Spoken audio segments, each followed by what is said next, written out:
तो नमस्कार साथियों, जैसा कि आप सबको पता है RWA वीकली मॉक टेस्ट होता है। आज हम लोग SI का जो मॉक टेस्ट है उसको सॉल्व करेंगे। देख सकते हैं एक दुकानदार अपने माल पर उसके क्रय मूल्य से 20% जो है अधिक अंकित करता है और प्रत्येक वस्तु पर 10% की छूट देता है। उसका प्रतिशत जो है लाभ ज्ञात करना होगा। मान लेते हैं उसका जो क्रय मूल्य है पहले जो क्रय मूल्य उसका होगा वो 100 होगा। ठीक, 100। अभी 100 से वो क्या करता है 120 अंकित कर देता है। ठीक है, और उस पर 10% की छूट देता है, यानी 120 पे अगर 10% की छूट देगा तो बेचे कितने में 90 में। इसको हम यहाँ से कट करेंगे 2 जीरो 0 पे 12 108, यानी 108 रुपये हो गए।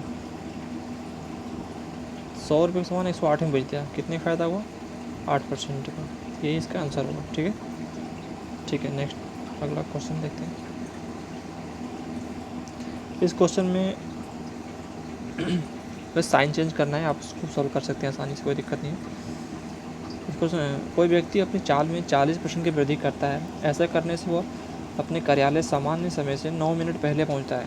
सामान्यतः उसे अपने कार्यालय पहुंचने में कितना मिनट समय लगा होगा। ठीक है, वो 40% की वृद्धि करता है। 40% का मतलब इसका फ्रैक्शन वैल्यू निकालेंगे।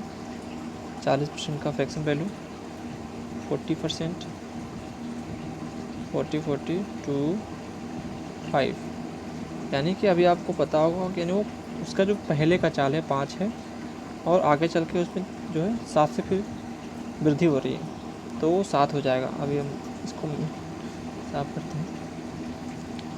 तो आप लोग को पता है यानी कि उसकी जो चाल थी 5 थी, 40% की वृद्धि होने की वजह से वो 7 हो गई। ठीक, ये इसका स्पीड है। टाइम इसका उल्टा हो जाएगा, 7 और 5। वो बोल रहा है कि अपने कार्यालय 9 मिनट की देरी से पहुंचता है, लेकिन यहाँ पहुंच रहा है कितने देरी से 2 मिनट की देरी से। 2 का वैल्यू जो हो जाएगा 9 के बराबर होगा। एक रेशियो का वैल्यू कितना हुआ 9.2। ठीक है, तो समानता उसे अपने कार्यालय पहुंचने में कितना मिनट समय लगता था। पहले लगता था 7, अभी 9/2 लग रहा है, तो 9/2 एक का वैल्यू तो 9/2 उड़ा 7 कितना हो जाएगा 963। 63/2 कितना होगा 63/2। 63/2 इसको आप सॉल्व करेंगे। 2 3 6, 2 एक 2 और 1 सही 1/2, ये आपका आंसर हो जाएगा ये वाला। ठीक, आगे बढ़ते हैं। यहाँ पे दिया है कि 15 महिलाएं और 20 महिलाएं और 15 पुरुष मिलकर एक कार्य को 6 दिनों में पूरा कर सकते हैं। एक अकेली महिला को काम पूरा करने में 150 दिन लगते हैं, तो एक अकेला पुरुष कितने दिनों में काम को पूरा कर सकता है। पहले हम लोग इसका क्षमता निकालेंगे। ठीक है, क्षमता निकालने में क्या करना पड़ेगा, जो 20 महिलाएँ हैं यानी 20 महिलाएँ, महिला को फीमेल से डिनोट करेंगे, प्लस क्या होगा 15 पुरुष, 15 मेल। काम को कितने दिन में करते हैं 6 दिनों में। वहीं जो अगला मतलब औरत जो है वो एक फीमेल जो है काम करती है 150 दिन में। यहाँ से मेल और फीमेल का हम लोग क्या करेंगे रेशो निकालेंगे। 6 से काट देंगे 25 बार में, 25 छक्के 150, यानी कि 25 फीमेल जो होगी 25 फीमेल बराबर होगा 20 फीमेल प्लस 15 मेल की। ठीक है, यहाँ से इसको हम सॉल्व साफ कर देते हैं। ठीक है, अभी मेल को मेल की तरफ कर लेंगे, यानी कि यहाँ पे 25 है यहाँ पे 20 है, तो टोटल कितना हो जाएगा 5 फीमेल घट जाएगा आगे इधर से। ठीक है, और 15 सॉरी इसको 5 करना है ना, 5 फीमेल, ये हो जाएगा 15 मेल। 5 करने 5 5 15, यानी कि मेल और फीमेल का जो रेशियो होगा वो होगा फीमेल 3 और मेल 1, 1:3 हो गया। टोटल काम निकालना हमको, तो हमको पता है कि एक फीमेल जो है वो 150 दिन में काम को पूरा करती है, ठीक है ना, 150 दिन में पूरा करती है। यहाँ से निकालते हैं हम लोग, 150 दिन में पूरा करती है तो कितना हो जाएगा, 150 गुणा 3, कितना टोटल काम कितना हो, 15 3 45, 450। मेल का पता है हम लोग एक दिन में एक काम करता है, वही पूछा है अकेला पुरुष कितने दिन में काम पूरा करेगा, एक, यानी कि आंसर जो होगा 450। ठीक है, आगे बढ़ते हैं। यहाँ पे दिया है कि वही सेम क्वेश्चन है। हाँ, रवि 150 रुपये पर 5 पेन, 100 रुपये पर 2 पेन या प्रति 100 और 250 प्रत्येक पर 3 नोटबुक। इसको कुछ नहीं करना है, आप लोग आसानी से कर सकते हैं। 150 में 5 का गुणा करेंगे जितना आ जाएगा, फिर 100 में 2 का गुणा करेंगे 200 हो जाएगा, 250 में 3 गुणा करेंगे 750 हो जाएगा। सबको जोड़ करके 5 3 8 और 10 से भाग दे देंगे, आंसर आ जाएगा। आगे देखते हैं, इसको भी आप लोग सॉल्व कर सकते हैं। हाँ, किसी वस्तु को 12.5% की छूट बेचने के बाद भी 15% का लाभ प्राप्त होता है, तो वस्तु का अंकित मूल्य उसके क्रय मूल्य के अलावा कितने प्रतिशत है, ये पता करता है। एक आपको फार्मूला पता होगा,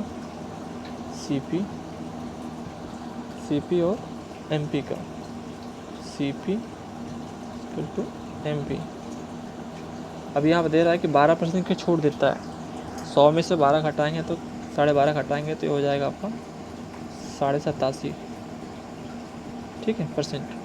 और 15% का लाभ भी होता है, यानी कि लाभ उसको जो रहा है 15%, 100 पे 15% 115 का हो गया। अभी इसको हम लोग रेशियो में बदल देंगे, कितना होगा, ये पॉइंट हटाएंगे, 0 इधर बढ़ा दिए, ठीक है, तब 825 से काटेंगे, 25 से काट देते हैं, 25 3 75, 25 चौक 25 3 75, 75 5 80 और 7 12 125, 25 25 125 35 बार में हो गया। 25 से काटेंगे इसको, 25 25 चौका 100, 25 6 के 150, 46 हो गया। यानी कि वस्तु जो हो गई कितने की हो गई, 35 रुपये की वस्तु को हमने 46 में बेच दिया। कितने का लाभ हुआ, 6 का लाभ कितने हो रहा है, 35 पे गुणा 100, 600 बटे 35, काट देते हैं 5 से, 5 7 35, 5 दूना 10, 6 दूना 12, 120 पर बटे 7, ठीक है, 120 बटे 7, 120 बटे 7 का हम लोग करेंगे तो कितना हो जाएगा, 7 1 और 6 बचेगा, 7 में 5 बचेगा, 749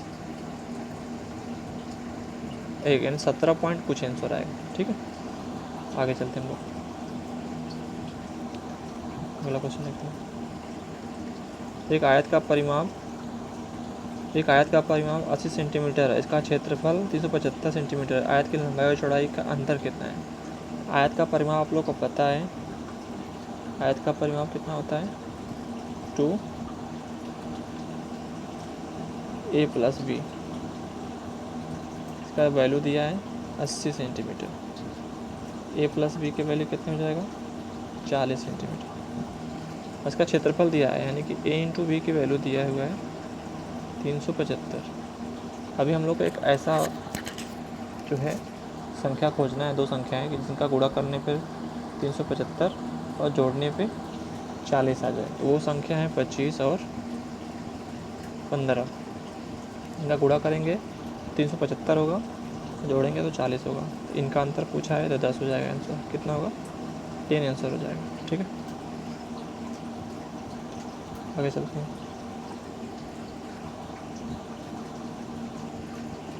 20,000 तथा 40,000 की राशियों को 3 वर्षों के लिए क्रमशः 10% और 15% के साधारण ब्याज के दर पर दिया गया, कुल साधारण ब्याज कितना होगा, कुछ नहीं करना है, 20,000 गुणे 10% के दर से 3 साल के लिए दिया गया, ठीक है, प्लस 40,000 की राशि इसको 15% की दर से 3 पे दिया गया बटे 100, इनको जोड़ लेना है, जो आएगा वो आंसर हो जाएगा। ठीक है, आगे बढ़ते हैं। ये भी आप लोग सॉल्व कर सकते हैं। इसको सॉल्व करते हैं हम लोग। यानी एक घनाभ का आयतन, ए क्यू घनाभ का आयतन, सॉरी घन नहीं घनाभ है। ठीक, ए इंटू बी इंटू एच, इसकी वैल्यू दिया है 3300। घनाभ की लंबाई और चौड़ाई का योग, लंबाई और चौड़ाई ए प्लस बी का योग दिया है 37, और उसका अंतर ए माइनस बी का जो वैल्यू दिया हुआ है 13। आप लोग को पता होगा यहाँ पे ए और बी का वैल्यू निकालने के लिए क्या करेंगे, ए का वैल्यू निकालने के क्या करेंगे, आधा जोड़ के आधा कर देंगे। तो 37 और 13 कितना होगा, 50, 50 का आधा 25, ए की वैल्यू 25 हो गई। बी की वैल्यू निकालेंगे कितना होगा, घटा कर आधा कर देंगे, 13, 7 में 3 या 4, 2 में से 24, 24 का आधा 12, यानी बी की वैल्यू 12 हो गई। अभी हम लोग यहाँ से इसका आंसर निकाल सकते हैं। ए की जगह रखेंगे 25, बी की जगह रखेंगे 12, तो यहाँ पे आ जाएगा आपका 12 और 25। इसको सॉल्व कर लेंगे, आंसर आ जाएगा। सॉल्व कर लेते हैं, 5 से काटते हैं, 5 6 के 30, 5 6 के 30 और एक जीरो बच गया। ठीक है, यहाँ से इसको हम सॉल्व कर लेते हैं, ये हमारा ख़त्म। ठीक है, और 5 बचे 25, फिर 5 से काटेंगे, 5 के 5, 1 5 3 15, 5 दूना 10, पूरा 5 से कट गया बटे 12।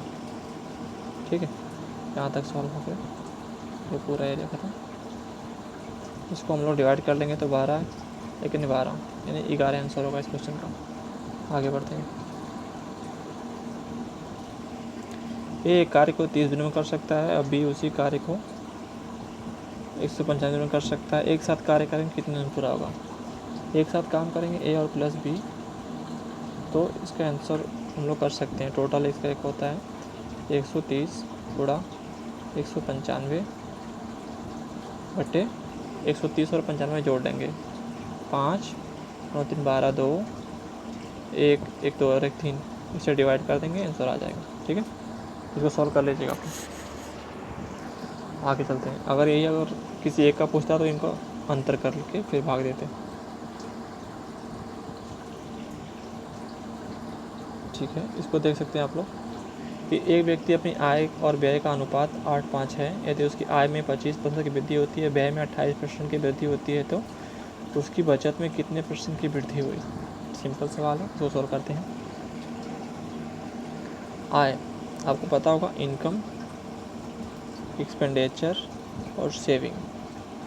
यहाँ पे इसका इनकम जो है 8 का है, एक्सपेंडिचर 5 का है, तो सेविंग 3 हो जाएगा। ठीक है, अभी क्या 25% की वृद्धि होती है, 8 में 25% की वृद्धि होगी। सबसे पहले हम लोग क्या करेंगे, ये 8 को हम लोग 800 मान लेते हैं, 5 को 500 मान लेते हैं, 3 को 300 मान लेते हैं। ठीक है, कोई इफेक्ट नहीं पड़ेगा।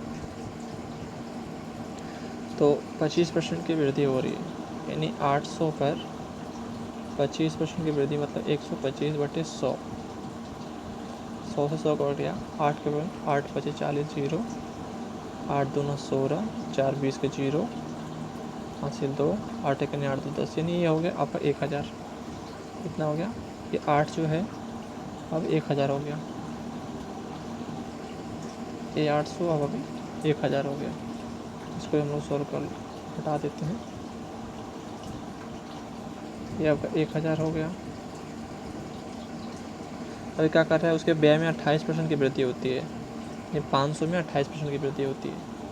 100 से 500 का 2 जीरो कट जाएगा और 128 गुणे 5 करना हम लोग को। ठीक है, 128 गुणे 5 कितना वैल्यू होगा, 8 25 40 जीरो 4, 8 5 दूना 10 4 14 का 4, 1 5 1 नहीं 5 और 6 640 हो गया।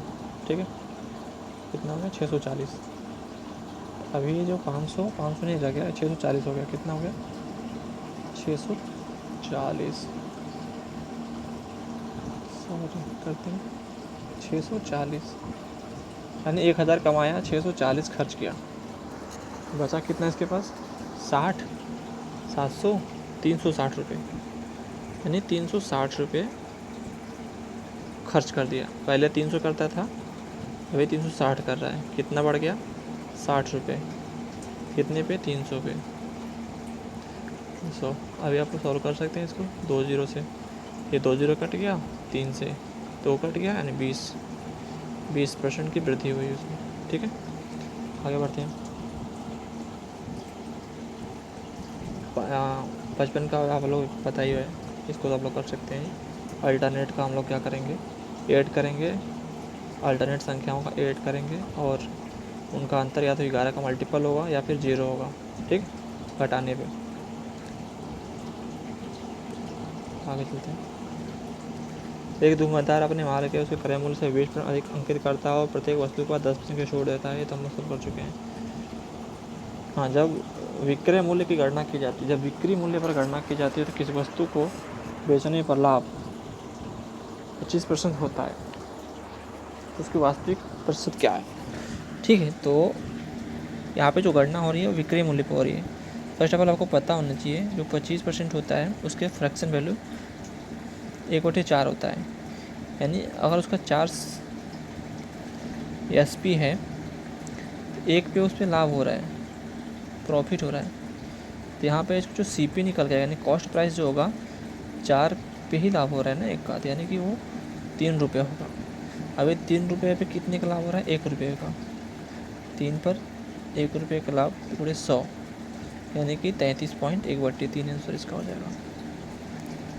अगर नहीं समझ में आएगा तो कमेंट करेगा आप लोग, फिर समझा दिया जाएगा आप लोग को।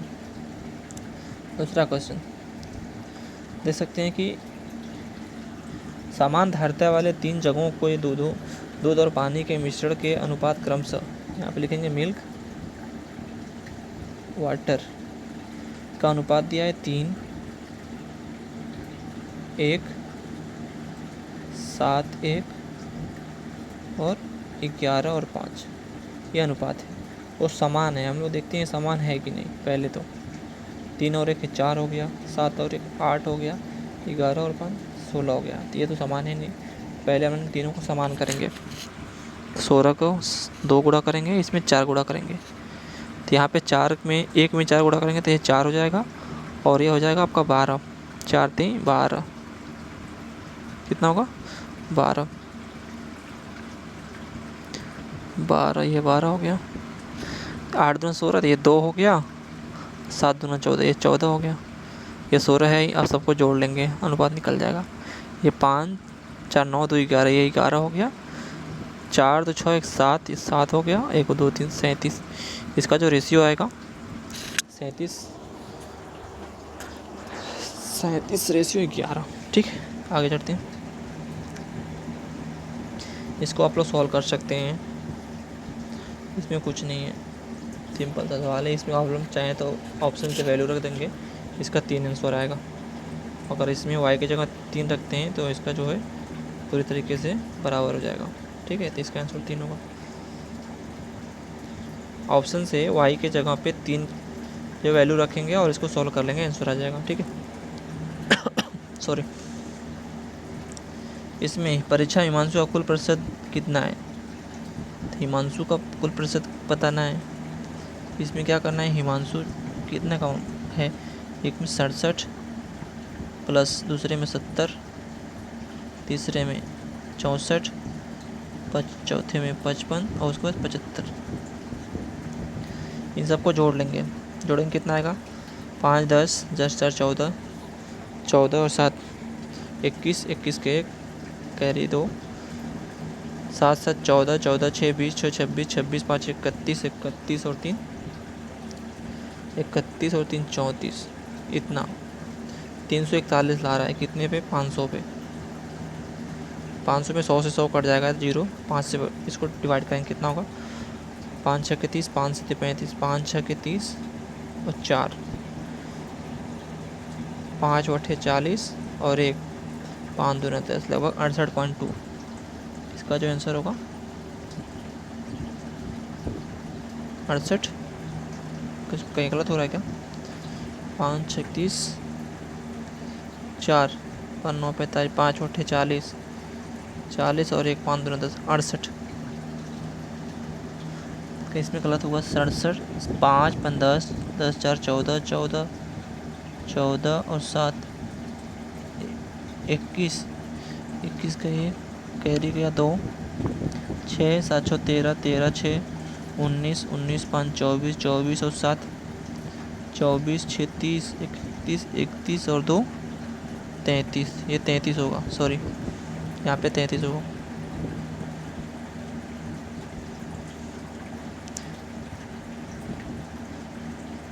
होगा आपका 331 डिवाइडेड बाई 5, 5 36 5 36 पॉइंट, यानी कि 66.55। ये वाला सी वाला आंसर हो जाएगा। आगे बढ़ते हैं, उसको सॉल्व करते हैं। देख सकते हैं आप लोग कि त्रिभुज ABCD में इस समरूप हो गया। तो यहाँ पे हमने समरूप त्रिभुज का पता है, जो कोण होता है समद्विभाजक होता है, यानी इसका जो कोण होगा वो समद्विभाजक होगा। ABC, यहाँ से एक लंब है जो D है, ठीक है। तो कोण A टोटल त्रिभुज ABC में कोण A, कोण B, कोण C सबको मिलाएंगे तो 180 डिग्री होगा। अब उसमें से आप लोग देख सकते हैं 52 डिग्री 68 डिग्री ऑलरेडी B और C का मान दिया हुआ है, तो इन लोग हटा देंगे तो A का मान निकल जाएगा। तो कोण A का वैल्यू कितना हो जाएगा? 52 8 2 10 6 5 11 और 12 120। 120 माइनस करेंगे तो आ जाएगा 60। एक कोण का मान 60। और ये जो इस पर लंब है इस कोण को 2 बराबर भागों में बांटेगा, तो कोण BAD यानी ये वाला जो आधा वाला कोण जो होगा इसका आधा हो जाएगा, यानी कि 30 डिग्री आंसर हो जाएगा इसका। आगे बढ़ते हैं।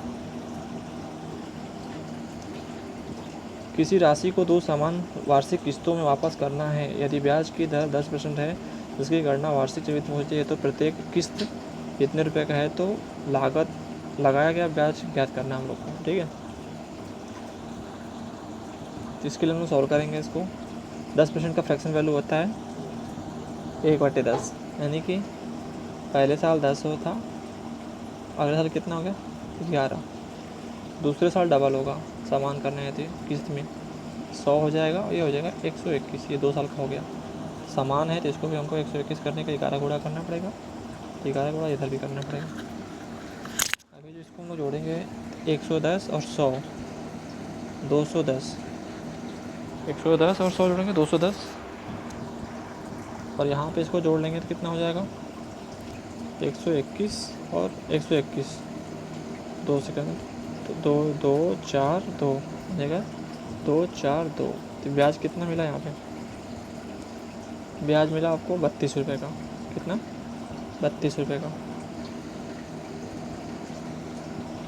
ब्याज आ रहे हैं, 32 रुपये।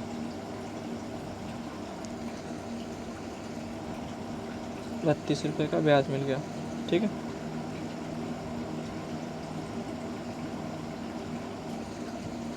एक मिनट, सॉरी ब्रश नहीं काम कर रहा है।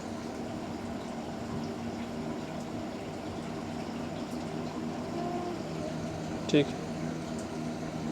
32 रुपये। अभी यहाँ पे देख सकते हैं एक किस्त की जो वैल्यू है 121 रुपये है। यहाँ पे दिया है एक किस्त का वैल्यू 6521 रुपये। अभी हमको इसका वैल्यू निकालेंगे, मतलब इसका एक रेशियो का मान निकालेंगे।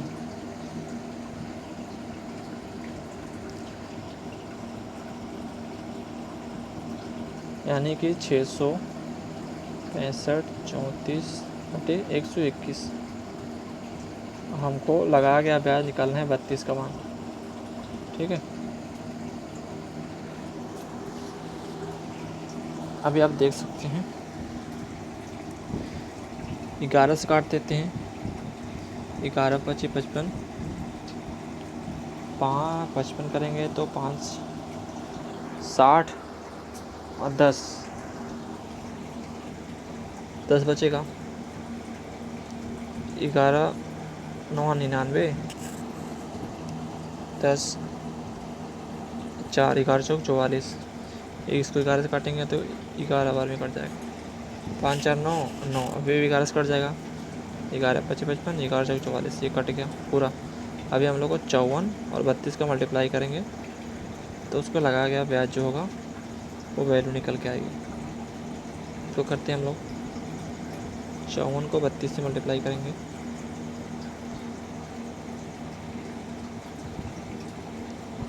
54 का 32 से मल्टीप्लाई करेंगे कितना होगा? 54 32, 54 दूना 108, 108 12 2 5 15 और 1 16, यानी होगा 8 3 2 6 1 7 और 1, ये 1728 रुपये से निकल के ब्याज आ जाएगा। ठीक है, आगे चलते हैं। अगर साल सिंपल ये तो अगर साल 2012 में 9 फरवरी को बुरा पड़ता है तो साल 2016 की 9 फरवरी को कौन सा वार होगा? ठीक है, इसमें हम लोग साल देखते हैं। साल जो दिया हुआ है 12 से 16 जा रहा है तो 12 फरवरी, तो इस बार तो एक होगा 12 13 14 15 16, 4 साल तो ये हो गया। प्लस 9 फरवरी में एक लीप ईयर आ रहा है, एक साल 12 वाला, 13 नहीं है, 14 नहीं है, 15 नहीं है, 16 का पूरा जा ही नहीं रहता, केवल 5 दिन इसमें हम लोग ऐड कर देंगे। गुरुवार में शुक्रवार शनिवार रविवार सोमवार मंगलवार, इसका मंगलवार ऑप्शन आंसर होगा। ठीक है, आगे बढ़ते हैं। इसकी माध्यिका 30 हो गई। आप लोग इसको अगर असेंडिंग ऑर्डर में लगाते हैं तो बीच में 30 बचेगा, माध्यिका 30 हो जाएगी। ये सॉल्व करते हैं। दो संख्याओं का अनुपात 7 11 है और उनका महत्तम संपर्तक 28 है, तो दोनों संख्याओं के बीच का अंतर 7 और 11 का अंतर जो होगा वो 4 का होगा, और LCF दिया है 28, इसका मल्टीप्लाई कर देंगे, आंसर आ जाएगा कितना? 4 8 32 2 3 4 2 8 3 11, 112 इसका आंसर हो जाएगा। एक क्वेश्चन सॉल्व करते हैं, यानी कि 1650 मीटर एक लंबा ट्रक है। दूसरा जो है आपकी 118 किलोमीटर की चाल से गतिमान है। उसी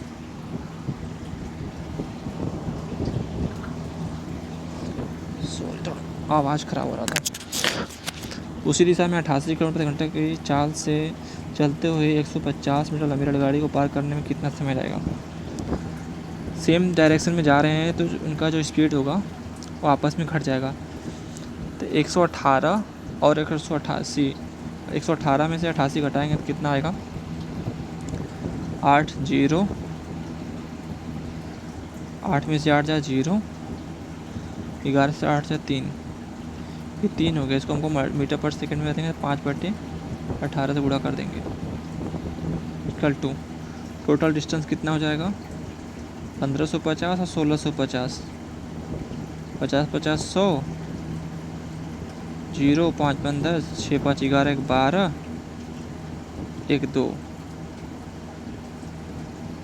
इसका जो डिस्टेंस होगा 0 5 10 0, 6 5 11 1 12 2 1 1 2 1 3, 3200 टोटल इस मीटर में आ जाएगा।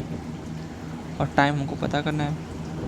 3 से काटेंगे, 6 से काटते हैं, 6 5 30, 6 3 18, 5 से काट देते हैं इसको, 5 6 30, 2 5 4 20 और 1 0। ठीक है, ये 5 से कट गया। फिर 5 से काटेंगे इसको, 5 1 5 0, 5 8 40, तो टाइम जो होगा वो निकल जाएगा सेकेंड में। इसमें ये 3 से गुणा हो जाएगा यहाँ पे 128 में, तो 8 3 24, 324 सेकेंड। ठीक है, आगे चलते हैं हम लोग। रेलगाड़ी ए की चाल रेलगाड़ी बी की चाल से 16 किलोमीटर कम है। रेलगाड़ी भी 384 किलोमीटर की दूरी तय करने में ए की तुलना में 4 घंटे कम समय लेती है। रेलगाड़ी बी की चाल कितनी है? ठीक है, तो मान लेते हैं यहाँ पर हम लोग ए और बी। मान लेते हैं बी की चाल 32 किलोमीटर है, ए की चाल 16। यहाँ पे क्वेश्चन में बोल रहा है कि ए की चाल बी की चाल से 16 किलोमीटर कम है। अगर ये 32 है तो 16 है। अब इसका रेशियो बदल देते हैं हम लोग, 8 से, 8 दूना 16, 8 चौका 32, 2 से कट जाएंगे, 2 का 2 दूना का 4, यानी कि इसका जो स्पीड का रेशियो आया 1:2 का। ठीक है, 1:2। अगर ये 1 है तो ये 2 है। ये आपका स्पीड है। तो टाइम का इसका जस्ट ऑपोजिट होगा, क्योंकि दूरी समान है 384। तो इसका जो टाइम होगा 2:1 आएगा। लेकिन क्वेश्चन में कह रहा है कि जो बी है ए की तुलना में 4 घंटे कम समय लेती है। यहाँ पे एक ही ले रहा है, यानी कि एक की वैल्यू 4 हो जाएगा। तो अगर हम इसके चाल अगर देखते हैं रेशियो के हिसाब से तो 8 आना चाहिए। ठीक है, लेकिन हमको दूरी तय करना है कितना, 384 एक्चुअल दूरी है, तो 384/8 इसका हम लोग निकाल लेते हैं। कितना आंसर आएगा, 8 3 के 24, 8 चौका 32, 8 चौका 32, 32 और 2, 8 चौका 32 और 1 होगा ना, 8 चौका 32 और 1 18 बचेगा फिर। 8 दूना 16 और 2 42, 8 दूना 16, यानी 42.22 करके आंसर आएगा इसका। ठीक है, 42.25, 40 ही होगा ना, 8 पे 40। ठीक है, 42.25 इसका आंसर हो जाएगा। आगे बढ़ते हैं। 5 वर्षों में जेड लैपटॉप औसत मूल्य ज्ञात कीजिए। कुछ नहीं करना है, जेड का जो भी इसमें प्राइस दिया है सबको जोड़ना है, सबको जोड़ करके और 5 से डिवाइड कर देंगे, इसका औसत मूल्य निकल के आ जाएगा। आगे बढ़ते हैं। स्थिर जल में एक नाव की गति 6 किलोमीटर प्रति घंटा है। नाव द्वारा किसी दूरी को ऊर्ध्वाधर तय करने में लिया गया समय जो समान दूरी के अनुप्रवाह तय करने में लिए गए समय से 3 घंटा अधिक है। यदि धारा की गति 2 किलोमीटर है तो नाव द्वारा तय की गई कुल अपस्ट्रीम एवं अनस्ट्रीम दोनों, यानी दोनों तरफ से दूरियां बताना। ठीक है, फर्स्ट ऑफ ऑल देखते हैं यहाँ पे नाव की गति, यानी बोट का स्पीड कितना दिया है, 6 किलोमीटर प्रति घंटा। और यहाँ पे दिया है धारा, यानी कि वाटर की स्पीड 2 किलोमीटर प्रति घंटा। पता है डाउन स्ट्रीम में जाएगी तो कितना होगा, यानी कि धारा के दिशा में जाएगी तो W+B, यानी कि 6 2 8 किलोमीटर प्रति घंटा। अगर अप स्ट्रीम यानी कि धारा के विपरीत जाएगी तो 6 में 2 4 किलोमीटर प्रति घंटा के हिसाब से। अब हमको दूरियां मान लेते हैं, x किलोमीटर जाना है और दोनों में 3 घंटे का अंतर है। तो आपको पता है चाल बराबर दूरी बट्टे समय होता है। चाल बराबर दूरी बट्टे समय, समय बराबर क्या होगा, दूरी बट्टे चाल। दूरी कितना है x, चाल कितना है 1 का, P+W का चाल कितना है इसका, पहले अप स्ट्रीम का 4 माइनस, क्योंकि ये ज़्यादा समय लेगा ना x/4, इसलिए इसमें से अगर हम x/8 को घटाते हैं तो टोटल आएगा 3 घंटे। ठीक है, तो यहाँ से हम लोग इसको सॉल्व करते हैं। इसको सॉल्व करते हैं, इसका आंसर 8 होगा तो 2x में से 1 x जाएगा तो x/8 बराबर 3, यानी x की वैल्यू एक तरफ की आएगी कितना, 8 3 के 24, यानी कि 24 दूरी वो एक तरफ से कूद रही है। लेकिन जबकि वो अप स्ट्रीम और डाउन स्ट्रीम दोनों का 2 से मल्टीप्लाई करेंगे, 24 दूना 48, इसका आंसर होगा 48। ठीक है, आगे बढ़ते हैं। 2 गोले के अर्धव्यास 3:2 के अनुपात में उनके आयतनों का अनुपात कितना होगा।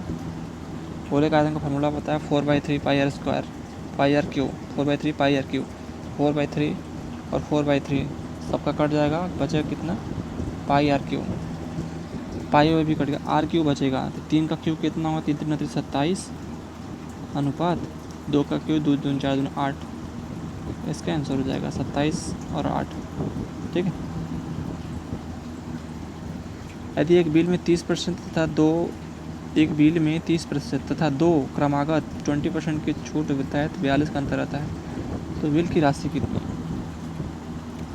एक जो राशि है वो 30 की है, ठीक है, 30 है। अगर हम 20 का 2 क्रमागत निकालते हैं तो 20 20 40, 40 2 2 4 -4 यानी कि 36, इसका 36 हो जाएगा। इनका अंतर कितना का रहा है? 6 का, जबकि ये बोल रहा है 42 का है। एक रेशियो का वैल्यू कहते हैं 7, 100 का कितना हो जाएगा? 700, इसका वैल्यू होगा, यानी कि राशि जो होगी 700 रुपये होगी। आगे बढ़ते हैं। 3 वर्ष पहले पति और पत्नी की आय का अनुपात 39 वर्ष थी। 2 वर्ष बाद पति पत्नी और उनके बच्चे की औसत आयु 34 वर्ष है होगी। बच्चे की वर्तमान आय कितनी होगी? ठीक है, ये पता करना है बच्चे की वर्तमान आयु। मानते हैं बच्चे की वर्तमान आयु x वर्ष है। पहले पति और पत्नी की 3 वर्ष पहले की आयु, तो वर्तमान में आने के लिए कितना का? 39, पति और पत्नी दोनों का 39 दूना 78, यानी कि 39 गुणे 2 प्लस वर्तमान आने के लिए 3 3 6 7, 39 दूना 78, 78 और 6 कितना होगा? 84, यानी पति और पत्नी का एज कितना हो गया? 84 साल। कितना हो गया? 84। इसको साफ करते हैं हम लोग यहाँ से। पति और पत्नी का वर्तमान में अभी कितना हो गया? 84 साल। फिर क्या करें? 2 वर्ष बाद पति पत्नी और उनके बच्चे की औसत आयु, औसत आयु जोड़ लेते हैं, 84 साल प्लस 2 वर्ष बाद 2 2 4 साल एक्स्ट्रा इनका बढ़ जाएगा दोनों का। लड़के का भी 2 साल बढ़ेगा और प्लस x, टोटल कितना हो जाएगा? यहाँ पे 3 हो गए अभी, तीनों की औसत आयु कितना हो गया? 34 वर्ष। ठीक है, तो इनको जोड़ेंगे कितना होगा? 84 प्लस 4 88, 88 और 2 90, यानी कि 90 हो गया, 90x, और 34 में इसका कर देंगे गुणा, 90 प्लस x। 34 में 3 गुणा करेंगे कितना? 3 चौक 12 के 2, 3 3 9 और 1 102, 102। तो बच्चे के वजह हम लोग माने थे x, 102 में से अगर 90 हम लोग हटाते हैं तो कितना आएगा? 2, 10 में 9 1, यानी 12 साल। जो बच्चा होगा, बच्चे की वर्तमान आयु कितनी होगी? 12 साल। आगे बढ़ते हैं। नल ए एक टैंक को 40 घंटे में भरता है और नल बी उसी टैंक को 50 घंटे में भरता है। टैंक को भरने के लिए दोनों एक नलों को एक साथ खोला जाता है। कितनी देर बाद नल ए को बंद कर दिया जाता है कि टैंक 25 घंटे में भर जाए? ठीक है, इसको हम लोग सोल्व करते हैं। 40 घंटे में 50 घंटे, एक 40 घंटे में भरता है, बी 50 घंटे में भरता है। तो ए को बंद किया जाता है, तो मान लेते हैं ए को जो है x घंटे के अंदर बंद कर दिया गया। तो ए जो अगर मान लो x घंटे में भरा तो 40 के हिसाब से x/40 भरा होगा, प्लस बी जो है वो 25 घंटे तक भरा है, 25/50, यानी कि वो बी जो है 25 घंटे तक चला है। टोटल एक जो है इनका एक काम को करना था 25 सेकेंड, 25 दूना 50, इसका एलसीएम लेंगे तो 40 यानी 2 हो जाएगा, 20 यानी x प्लस 20/40 इक्वल टू 1। यस को हम लोग 40 को 1 में मल्टीप्लाई करेंगे तो ये हो जाएगा आपका 40, यहाँ पे 40 में मल्टीप्लाई x करेंगे तो 40 हो जाएगा। ठीक है, ये हो जाएगा 40। तो x की वैल्यू कितनी आएगी, यानी वो कितने घंटे तक ए को बंद किया गया था? 40 - 20 इक्वल टू 20। ए को 20 घंटे के लिए बंद किया गया था। आगे चलते हैं।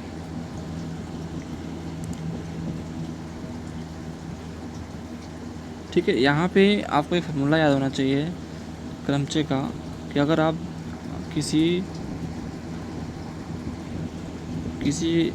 किसी समुच्चय में से किसी को मतलब अगर कॉमन करते हैं तो उसका एक फार्मूला होता है NCR। एन इसका मतलब होगा N/R और N-R। ठीक है, ये आपका पता होना चाहिए। इस हिसाब से इसको हमको सॉल्व करेंगे।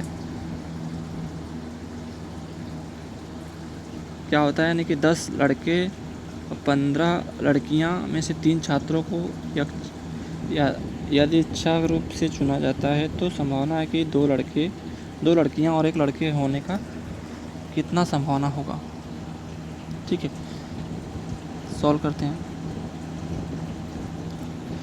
10 लड़कों में से चुनना है कितने, 10 लड़कों में से एक लड़के चुनना है, यानी 10, 10 में से एक को चुनना है, गुड़ा 15 लड़कियां हैं, 15 लड़कियों में से चुनना कितना है, 2 लड़कियां, और टोटल कितने लड़के हैं, 15 10 25, 25 सी में से कितना चुनना है, 3। अभी हम लोग इसको सॉल्व करेंगे, ठीक है।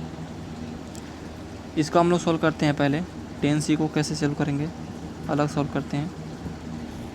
10C का मतलब हो गया, 10C का मतलब 10 हो गया, 10C1 का मतलब 10 हो गया। 15 और 2 का सॉल्व करते हैं, इंटू 15 अपॉन 15 में 2 जाएगा, कितना होगा, 2 फैक्टोरियल, ये 10 फैक्टोरियल है, 10 हो गया है। 10C1 का मतलब ये 15 फैक्टोरियल, 2 फैक्टोरियल और 15 में से 2 जाएगा 13 फैक्टोरियल, 13 फैक्टोरियल। इसको भी हम लोग सॉल्व करेंगे पूरे को, ठीक है। उसी हिसाब से इसको भी सॉल्व करना है। तो पहले इसको सॉल्व करते हैं। इसका यहाँ पे रहेगा नीचे 25C3 को भी सॉल्व करेंगे। तो इसको हम लोग यहाँ से हटाते हैं पूरा, ठीक है। पहला हमारा 10 तो आ चुका है, ऊपर का पहले सॉल्व कर रहे हैं। अब 15 फैक्टोरियल का सॉल्व करेंगे। तो 15 फैक्टोरियल का सॉल्व करें, 15 गुणे 14 गुणे 13, ठीक है, 13 बटे 2 फैक्टोरियल का पता है आप लोग को, 2 गुणे 1 और गुणा 13 फैक्टोरियल है यहाँ पे, 13 फैक्टोरियल, यहाँ पे भी 13 फैक्टोरियल, 13 फैक्टोरियल, 13 फैक्टोरियल कट गया, 2 से काटेंगे 2 7 14, 15 7 105, ये कितना हुआ 105 और गुणा 10, क्योंकि ये 10 बचा हुआ था हमारा ऊपर वाला। टोटल कितना हो जाएगा 1050, ठीक है। अभी ऊपर वाली वैल्यू हमने सॉल्व कर लिया है, थोड़ा सा टाइम लगेगा इस सब सवालों में थोड़ा सा, ठीक है। तो हमारा ऊपर वाला वैल्यू कितना हो गया 1050 अपॉन, अभी हम लोग सॉल्व करेंगे इसको। 25 में से 3 को चुनना था, ठीक है। तो 25 में से चुना है, 25 फैक्टोरियल बटे 3 फैक्टोरियल, 25 में से 3 जाएगा तो 22 फैक्टोरियल, टोटल 25 फैक्टोरियल हो गया। तभी इस 25 फैक्टोरियल को हम लोग चुनेंगे। तो 25 फैक्टोरियल में 25 गुणे 24 गुणे 23 गुणे 22, तो 22 से 22 कट जाएगा, ठीक है। 22 से 22 कट जाएगा तो बचे कितना 25 और 3 फैक्टोरियल का वैल्यू कितना होगा। पहले हम लोग इसको साफ कर देते इधर से, ये 22 से 22 कट गया, ठीक है। अब ये 3 फैक्टोरियल को हम लोग अगर बदलते हैं, 3 फैक्टोरियल गुणे 2 गुणे 1, ठीक है। 3 से काट देते हैं, 3 बटे 24, 2 से काट देते हैं, 2 चौक 8 4 25। अब इसको सॉल्व कर लेते हैं। 25 चौका 100, 25 चौका 100, 100 गुणा 23, 2300, ठीक है। अभी आ गया नीचे की वैल्यू 2300 आ गया। इसको हम लोग सॉल्व करते हैं यहाँ से। अभी हम लोग इसको सॉल्व किए तो कितना है 2300, ये होगा आपका 2300, 0 से 0 कट गया, 5 से काटेंगे, 5 दूनी 10, 5 एकनी 5, 5 से काटेंगे, 5 चौका 20 और 5 छः 30, ये आपका आंसर हो जाएगा 21/23, 21/23 इसका आंसर आएगा। आगे बढ़ते हैं।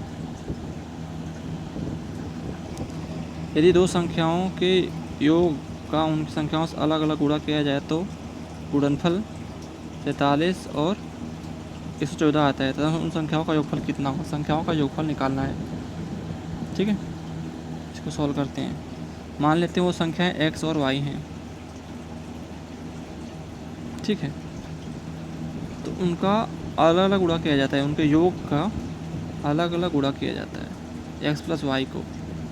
मान लेते हैं एक पहली बार हम गुणा करते हैं x से, प्लस दूसरी बार गुणा करते हैं y से, x + y को। अभी हमने दोनों संख्याओं को जोड़ा है, तो यहाँ पे 247 और 114 दोनों को जोड़ेंगे तो कितना होगा 247 और 114 जोड़ेंगे, 7 4 11, 1 4 1 5 और 1 6 और 2 और 1 3, ठीक है।